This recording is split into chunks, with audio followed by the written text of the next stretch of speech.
میں ایک حدیث سنا کے اپنے بات کو تھوڑی دیر بس 10-15 منٹ بات کروں گا انشاءاللہ، پھر بات کو ختم کرتا ہوں میں. اب جو میں کہنا چاہ رہا ہوں ایک مثال سے سمجھاؤں گا.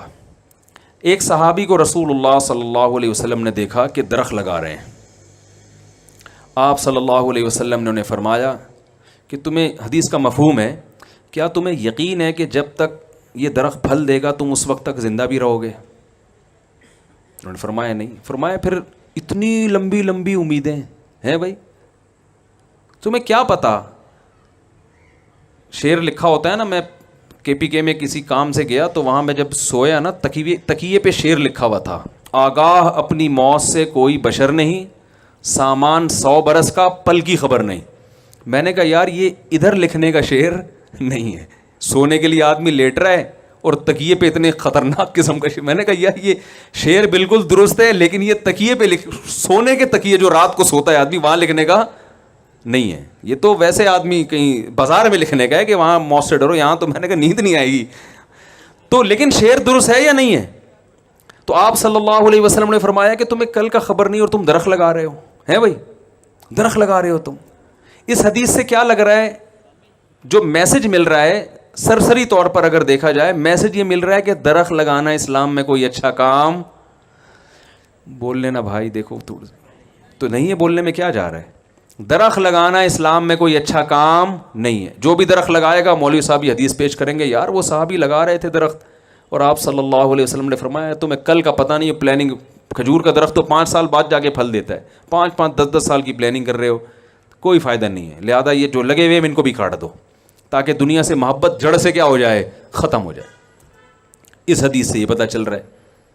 لیکن دوسری حدیث میں آتا ہے، صحیح مسلم کی حدیث، آپ صلی اللہ علیہ وسلم نے فرمایا جس نے درخت لگایا زندہ نہیں رہا، وہ پھل تک اس کے پھل نہیں دیکھے، مر گیا.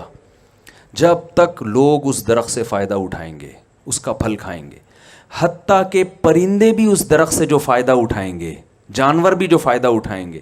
جانوروں کا کیا فائدہ ہوتا ہے؟ گھونسلے بنا کے رہتے ہیں، اس سے چگتے ہیں، لوگ سایہ حاصل کرتے ہیں. فرمایا پرند اور چرند بھی جو فائدہ اٹھائیں گے اس کو قبر میں اس کا ثواب، بولے نا بھائی، ملتا رہے گا.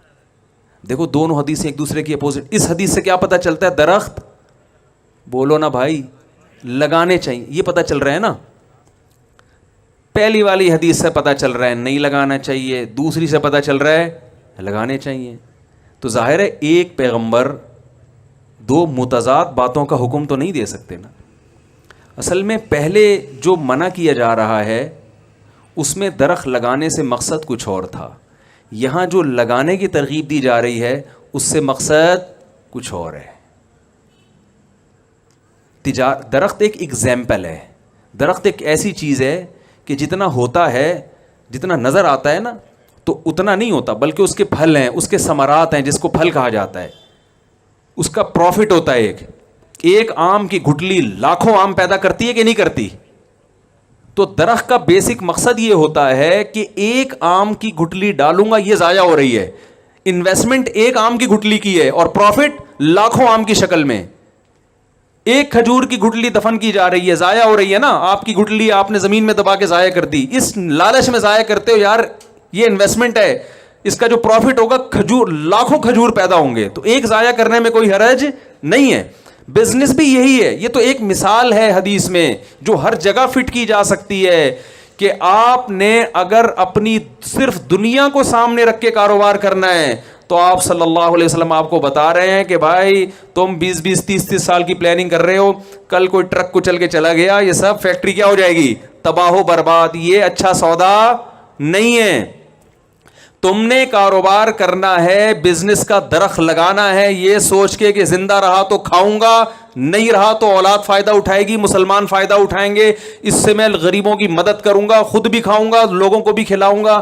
کیونکہ رسول اللہ صلی اللہ علیہ وسلم نے فرمایا الید العلیٰ خیر من الید السفلیٰ، اللہ کو خرچ کرنے والا ہاتھ مانگنے والے ہاتھ سے زیادہ پسند ہے. اور آپ صلی اللہ علیہ وسلم نے فرمایا جو شخص اس نیت سے تجارت کرتا ہے کہ لوگوں کے سامنے ہاتھ نہ پھیلانا پڑے، سر اٹھا کے جیوں میں کھلانے والا بنوں، کھانے والا نہ نہ بنوں اور ایمانداری کے ساتھ یہ کام کرے تو قیامت کے دن آپ صلی اللہ علیہ وسلم کی صحیح حدیث ہے پیغمبروں کے ساتھ اس کا حشر ہوگا, انبیاء کے ساتھ اس کا حشر ہوگا.